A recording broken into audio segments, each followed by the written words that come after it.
ช่วงท้ายฤดูพี่น้องวิธีเกี่ยวเขานอกเหนือจากรถเกี่ยวเนาะรถเกี่ยวนวดเขาแล้วก็ยังเป็นแบบไอ้เครื่องตัดหญ้าเกี่ยววันนี้เฮาจะพามาเบิ่งวิธีที่ว่าไอ้หัวเกี่ยวติดกับรถเดินตามพี่น้องเห็นบ่กำลังจอดอยู่หั่นนะเป็นหัวเกี่ยวติดกับรถเดินตามเดี๋ยวเฮาจะพามาเบิ่งว่าเพิ่นสิเกี่ยวลักษณะใดจะง่ายหรือยากคือจังไดเพราะว่าข้าพเจ้าเองกำลังเคยเห็นคือกันพี่น้องเด้ลักษณะนี้เลยกับปากวิธีเดินแล้วพี่น้องเอ้ยวิธีโดนี่เดี๋ยวพาเบิ่งวิธีเกี่ยวเข่ากับรถเดินตามแบบเป็นหัวเกี่ยวเนาะก็พอลาพี่น้องนี่เดี๋ยวเราจะพามาเบิ่งเอิ้นหยังก็เอิ้นหัวเกี่ยวค่อยก็ลืมเลยเอิ้นว่าไอ้เครื่องเกี่ยวเข่าติดหัวรถแม่นบ่ติดหัวรถเดินตามติดหัวเกี่ยวเนาะโอ้ต้องได้ใส่นี่วะกระสอบทรายวะเนี่ยใส่ว่ามันนักดิแต่บอมันนักหัวดินักหัวนี่เบิ่งเดี๋ยวขอเบิ่งก่อนนี่วะจะไปเป็นน็อต4ตัวจับแบบง่ายๆนี่เลยเนาะหัวอะไรตัวนี้จิตไปมันเหน่งอันนี้เขาปรับระดับของมันนั่นบ่ยึดไปมันเหน่งโอ้บ่ให้มันอันนี้เขาหมุนออกแบบเข่งๆตึงๆเด้เขาปรับบ่ให้มันเน่งติงได้เนาะเพื่อยึดให้มันแน่นเติมแต่ว่าน็อตมีแต่2ตัวนี่เนาะจับหัวเป็นลักษณะนี้เด้บอลเล่ตัวท้าปีนมันกว้างใช่ตัวนี้หน้าตัดมันนี่1.20 เนาะ1.20 เมตรนี่ระบบสายพานของเพิ่นอันนี้แตงเอาอันนี้นะแตงเอาสั่งดัดอีกแล้วตัวนี้จะเป็นสายพานวิ่งเนาะสายพานวิ่งจะใส่เส้นเดียว2 เส้นก็ได้หนักกันนั้นบ่จำเป็นต้องใส่เส้นเดียวสายพานวิ่งแล้วก็มาดัดโมเลตัวนี้เอาไงเพื่อให้รอบเกี่ยวนี่มันไวเติมเพิ่นว่าเด้เดี๋ยวจะหน่อยเพิ่นก็จะลงเกี่ยวสำหรับหน้าจุดนี้เป็นหน้าของเพิ่นเองพี่น้องเป็นหน้าของเพิ่นเองหลังจากที่ผ่านมาไปลุยแต่หน้าผู้อื่นบัดนี้มาลุยหน้าเจ้าของเกี่ยวกับกิจการของเพิ่นนี่มีทั้งรถปั่นเข้าเนาะมีรถปั่นเข้าแบบเดินตามนะพี่น้องมีทั้งรถปั่นเข้าแบบเดินตามแล้วก็มีรถเกี่ยวแบบนี้ไว้รับใช้ในครอบครัวของเพิ่นเองงัวควายก็มีเหตุผลที่ว่าเพิ่นเกี่ยวลักษณะนี้เพิ่นก็อาศัยว่าจะเจ็บเฟืองไว้ให้งัวของเพิ่นนั่นเองเดี๋ยวเราเบิ่งเทคนิคการเกี่ยวของเพิ่นโอ้นิ่มเลยกำลังเคยเห็นรถเกี่ยวลักษณะนี้พี่น้องคิดว่าอยู่ทางอีสานบ้านเฮานี่คือสิบ่เห็นแล้วแหละพี่น้องเอ้ย ข้าพเจ้ามาอยู่ลาวก็มาเห็นอยู่ลาวพี่ได้นี่ก็ได้หยอดน้ำมันเป็นบ่ฮะเพิ่นจำสิหยอดน้ำมันน้ำมันรอลื่นใส่โอ้หยอดใส่แควมันหยอดใส่แควตัวตัดแควตัดมันเนาะชึบเพราะว่าเพิ่นก็ทิ่มไว้โดนแล้วเด้เพิ่นเอาไว้หับใส่เฉพาะในครอบครัวของเพิ่นเองโอ้ตัวนี้มันสามารถปรับระดับได้นั่นวะแล้วแต่ว่าเขาเกี่ยวต่ำเกี่ยวสูงเขาก็กดหางแบบนี้เอาเนาะโอ้สะดวกเลยพี่น้องติดง่ายๆเดี๋ยวเขาจะให้เพิ่นไปก่อนจักรอบหนึ่งก่อนแล้วเขาจังเบิ่งเป็นรอบที่2ให้เพิ่นเฮ็ดเป็นแล้วงามๆซะก่อนเขาสอบถามให้แล้วเพิ่นว่าอยู่ในราคาที่ประมาณ2 หรือ 3 หมื่นนี่แหละเพิ่นจำบ่ได้ว่าซั่นเด้มาแล้วจังหวะนี้เดี๋ยวเรามาย่างเคียงข้างกับเพิ่นลองเบิ่งก่อนพี่น้องปุ๊บว่าเพิ่นจะเกี่ยวได้สวยงามบ่ปล่อยคาดตัวนี้จะเป็นคาดตัวเกี่ยวปล่อยคาดปุ๊บแล้วก็แล่นรถไปโอ้มักสูงมักต่ำกดเอาได้ตามสบายพี่น้องกดเอาได้ตามใจคือว่าง่ายได้คักว่าเป็นแถวเลยงามของคนอยู่ด้วยพี่น้องคือสิได้ไว้อยู่ดอกบานี่เนาะแลนเอาเลยหลังจากที่คนแปลงแล้ว2 ฝากฟังได้แล้วนะก็มีแต่แลนเอาข้าวเดียวจวดเลยแหละคักหลายพี่น้องหัวเจียวติดกับรถเดินตามพี่น้องเลยเป็นงานแรกที่ข้าพเจ้าเห็นยังมีส้มไส้อยู่พี่น้องแต่ว่าลักษณะการเกี่ยวของเพิ่นนี่ถามเพิ่นแล้วเพิ่นว่ารถเพิ่นเองหน้าเพิ่นเอง งัวกับ30 โตเพิ่นบ่ทันเด้เหตุผลที่เกี่ยวนี่เกี่ยวเพื่อเอาเฟืองพี่น้องสังเกตเพิ่นเกี่ยวกับหูเพิ่นตัดต่ำๆเพื่อให้ได้ปริมาณของเฟืองท่านเองเนาะสุดยอดสอดฟุตจังหวะนี้เฮ็ดจังใดถอยหรือบ่ถอย เพิ่นหอบเขาออกเพราะว่าเพิ่นจะได้ถอยตั้งลำใหม่หลังจากเพิ่นได้หัวงานกว้างๆแล้วเพิ่นอาจจะแล่นตีโค้งเลยก็ได้มั้งสำหรับจุดนี้นี่เนาะเพื่อความละเอียดจบงามเพิ่นจะหอบเขาออกรู้สึกว่าเสียงคาดนี่จะบ่จำเพิ่นว่าเด้เสียงดังกัดมันคาดมันบ่จำย้อนว่าบ่ได้ใส่มาเป็นเวลาโดน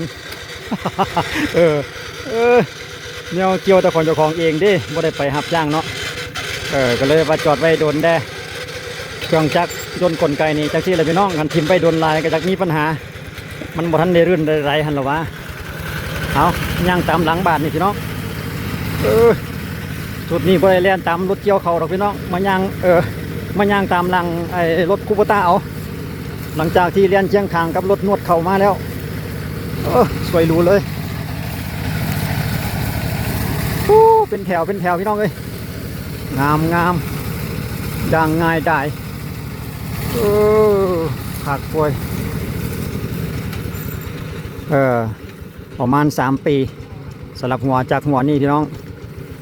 เคยถามเพิ่นอยู่เคยรับจ้างเขาเจ้าอยู่2-3 งานแต่ว่าตามราคาตามว่าไปรับจ้างเพิ่นนี่เพิ่นว่าอยู่ประมาณไรหนึ่ง400,000สำหรับถ้าหากว่าเขาไปเกี่ยวของผู้อื่นรับจ้างนะประมาณไรหนึ่ง400,000 จีบนาเจ้าของเองพี่น้องเอ้ยเฮ็ดจังไดก็ได้ดอกรถเจ้าของงานเจ้าของ เหยียบเนี่ยกระช่างมันตัว ได้เฟืองให้งัวแบบจุใจเลยเจ้าของเพิ่นนี่งัวหลายได้20-30 โตคนเว้ยเอาไปต่อกำลังได้2-3 รอบนี้ย่างตามหลังอีกบาทหนึ่งเบิ่งก่อนคือว่าคักถึงมาเห็นหัวเกี่ยวแบบนี้นี่นะสุดยอดเลยพี่น้องเอ้ยเป็นแถวระเบียบเรียบร้อย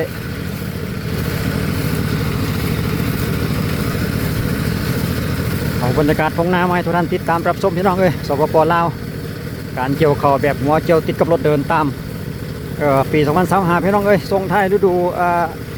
หน้าปี2025เพราะว่าของผู้อื่นนี่เรียบไปหมดแล้ว ยังเหลือแต่ของตัวเองมาท่านเดี๋ยวผมมีเวลามาเกี่ยวช่วงท้ายฤดูแล้วช่วงนี้นะหลังจากเสร็จจากไปปั่นหน้าผู้อื่นแล้วก็มาเกี่ยวหน้าเจ้าของบาทนี่เพราะว่าเพิ่นมีรถปั่นเข่าได้เนาะหลังจากใส่ไปบริการลูกค้าเสร็จแล้วก็มาเกี่ยวหน้าเจ้าของ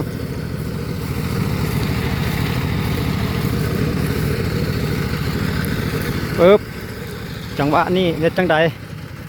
เปิดสงสัยขามคณาเลยเพราะว่าขี้ข้านหอบ ขี้ข้านถอยหลังคณามันเตี้ยมันต่ำอยู่เนาะแล่นขามคณาแล้วก็ตีโค้งไปเข่าแล้วไหมคุณเลยคักมักต่ำมักสูงเขาก็ยกเอาตามใจเลยพี่น้อง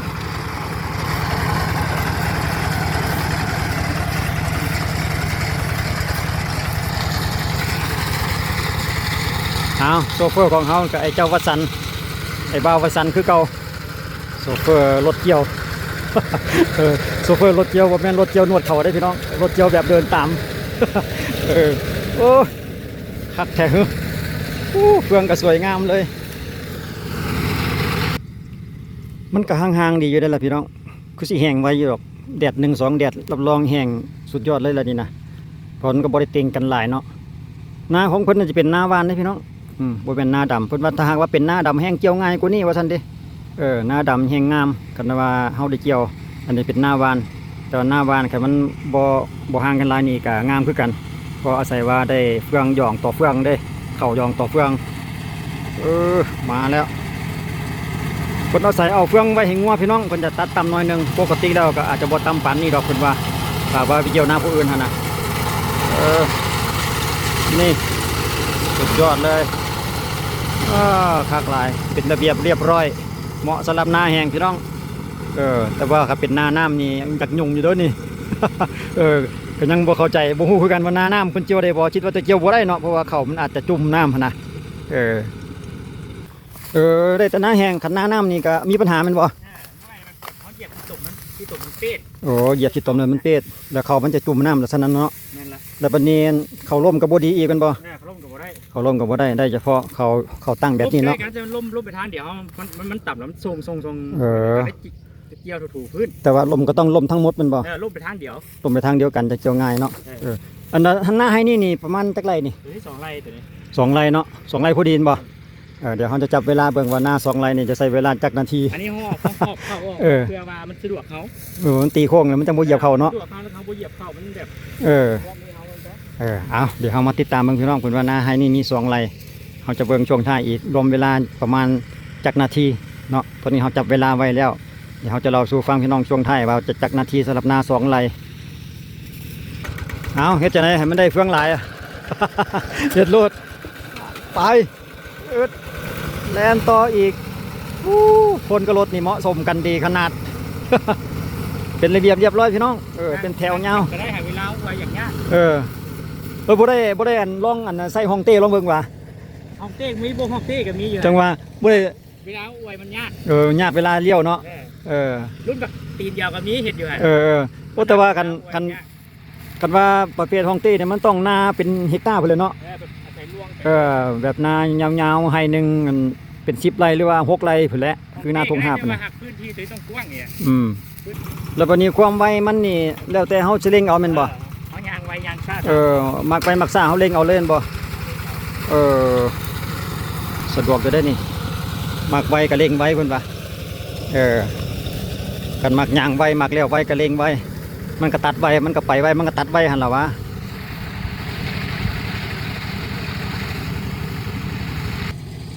อยู่จุดนี้อยู่ใต้ต้นไม้นี่จะมีร่มหน่อยนึงพี่น้องเดี๋ยวเฮามาเบิ่งจังว่า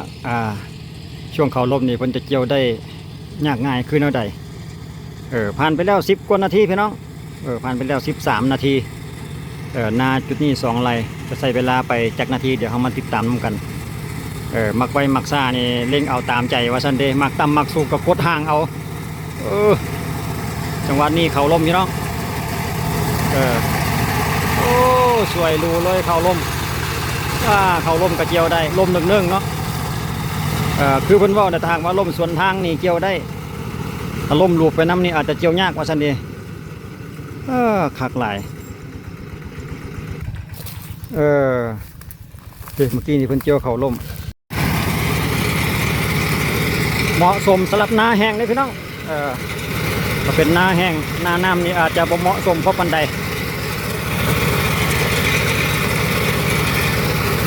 บ่แน่ใจว่าเป็นหัวเกี่ยวมาจากไสพี่น้องมูตะวันนี้เพิ่นสั่งเขามาเพิ่นว่าอยู่ในราคาประมาณ 30,000 บาทพี่น้องสำหรับหัวเกี่ยวเขาติดกับรถเดินตามลักษณะนี้เนี่ยเนาะสั่งมาแต่ทางภาคใต้กับบริษัทใดบริษัทหนึ่งเฮาก็บ่แน่ใจใส่มาประมาณ3 ปีนี่แล้วสำหรับหัวเกี่ยวของเพิ่นมาติดตามกันต่อหลังจากกิมเขียวมันออกแล้วสวยดูเลยพี่น้องอาจจะใช้เวลาจากนาทีบนแนวใจเดี๋ยวเรามาติดตามตอนช่วงท้ายอีกทีนึงมาถึงจังหวะนี้สอดปุดลำเลียงเขาออกไปแล้วก็แล่นตีโป้งไปเลยก็จะตั้งลำไปเลี้ยวใหม่อีกหัวเกี่ยวนี่เจ้าของเพิ่นก็ยังบ่แน่ใจว่าจะเป็นของไทยหรือของจีนบางจุดนึงคือว่าคล้ายๆของเวียดอย่างว่าซั่นเด้สินค้าเวียดนามอยู่ใดนึงนี่แหละว่าซั่นเพราะว่าเขานำเบิ่งการู้สึกว่ากาของมันจะบ่เห็นกามันจะลบเลือนหมดเลยพี่น้องมาจากใส่ก็เลยบ่ได้ฮู้ข้อมูลช่วงนี้เขาบางๆห่างๆเขาห่างๆก็เจียวได้ดีของเพิ่นอยู่ได้เด้ต้นสันๆนึงนะ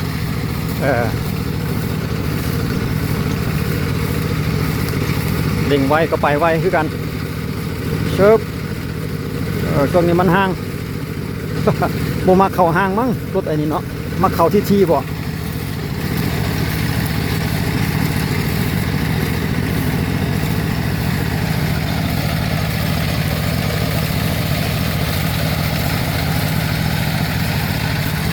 ใกล้จะหมดฤดูแล้วพี่น้องเอ้ยปี2025ฤดูเก็บเกี่ยวนี่ใกล้จะหมดแล้วได้ช่วงนี้ก็ช่วงท้ายเดือนพฤศจิกาแล้ว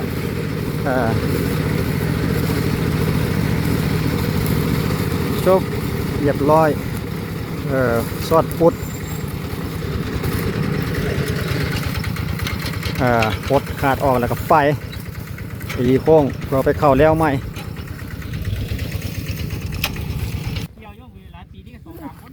วะอยู่เขตบ้านเฮานี่วะ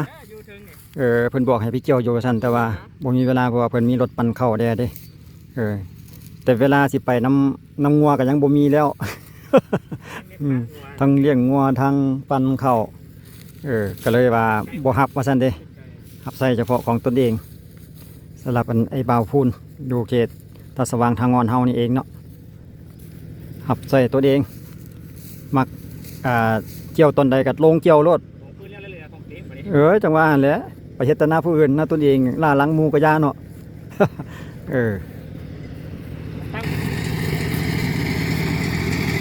เร่งร้อยเลยบ่ได้ลองเร่งร้อยลองเบิ่งบ่ เอิ้นสิไวซ้ำใดแต่ซ้ำนี้ก็ไวแล้วสิย่างนำบ่ทันแล้วพอดีย่างซ้ำนี้นะบ่ไวบ่ซ่าไปปึ๊บตีโค้งไปเลยสะดวกสบายคันคนเกี่ยวลงเบิ่งแม่หั่นนั่นจะเป็นมือเพิ่นบ่จักนี่นะ2 ไร่นี่อันนี้เกี่ยวผู้เดียวเนาะคิดว่าอยู่ประมาณชั่วโมงนึงนี่บ่ตอนนี้ก็ผ่านไปแล้วเกือบครึ่งชั่วโมงแล้วเด้28 นาทีแล้วจังหวะนี้กับต้นไม้ต้องได้แบบโซโล่หน่อยติดต้นไม้เชิบจุดจะว่ามีต้นไม้นี่จะต้องได้เอาเกี่ยวต้องได้ใส่คนเกี่ยวแปลงแล้วให้มันก่อนน้อยหนึงว่าซั่นมันจังสวยงามหลังจากนั้นแล้วก็มาเลย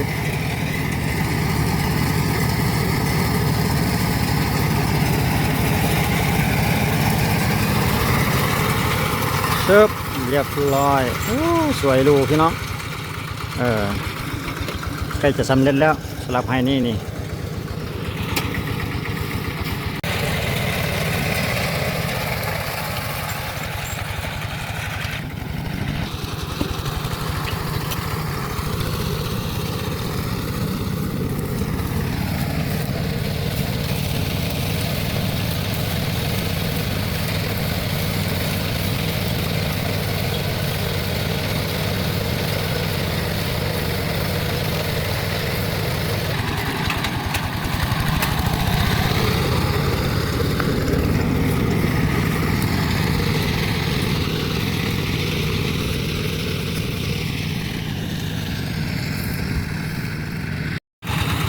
สรุปสุดท้ายจบในเที่ยวนี้บ่พี่น้องเอ้ย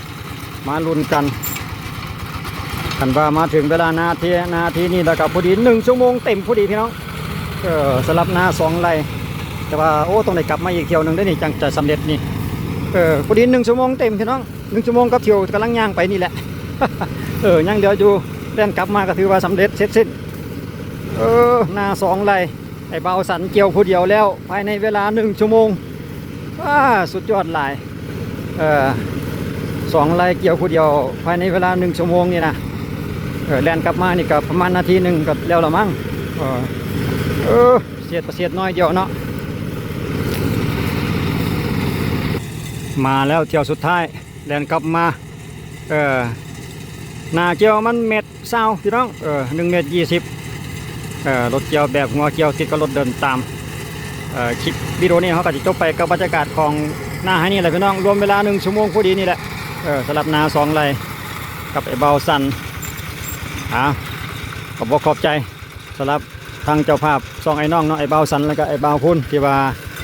อนุญาตให้ข้าพเจ้ามาถ่ายทำเป็นคลิปวิดีโอให้ทุกท่านได้ติดตามได้รับชมไปนำสำหรับ2 ไอ้น้องผู้เบา2 เบานี่ขอบใจอีกทีหนึ่งสำหรับ FC ทุกท่านฝั่งลาวฝั่งไทยที่ติดตามและรับชมด้วยดีตลอดมาเอาไว้เจอกันในคลิปต่อไปสำหรับคลิปนี้ขอบใจสบายดี